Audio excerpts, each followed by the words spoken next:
All right, welcome to Improvising on the LinnStrument Lesson 5. So today it's going to be a pretty short lesson, although we're going to actually accomplish quite a bit. We're going to just show 4 new chords. So thus far we've been focusing on C major, D minor, and E minor. What we're going to do today is complete the circuit of all the chords in C major, and next time we will talk about theory and more theory and stuff to sort of bring this home. But just know, after today, you're going to have all the chords in C major. So the next chord we're going to learn is F major, which is easy to do. All these chords I think you're going to find fairly easy to do because at least several of them are very much like chords we've already played. So F major is just moving up one row and using the same shape as C major. So it's F, A, and C. You can use the exact same shape as C major. So that's F major. The next chord is G major, which is a little bit different shape. So again, D minor was like this. G major is similar to D minor, except you move that outside note on the left in one. So it's like this. Those 3 notes.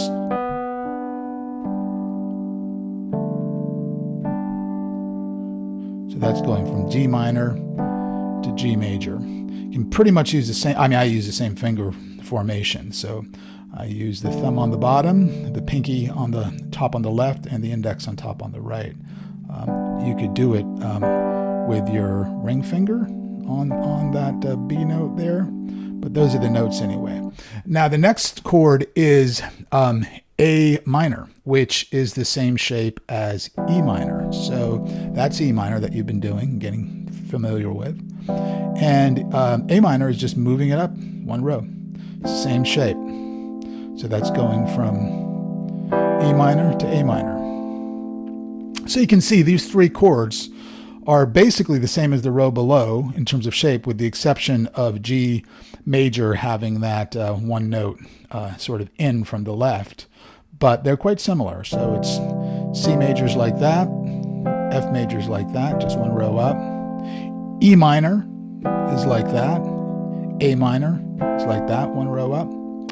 And D minor is like that, and G major is like this, one row up. So again, instead of hitting that note, you hit that note to make G major. Now, those are probably, arguably, the 6 most important chords, the 6 most commonly used chords if you were playing something in C major.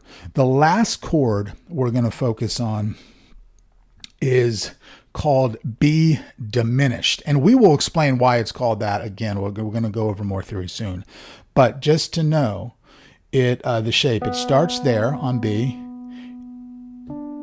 The second note is that D, and the third note, so the 5 of that's the 1, that's the 3, and that's the 5. So it's like this. It sounds like that. You can hear it as a different sound than the other chords we've been playing.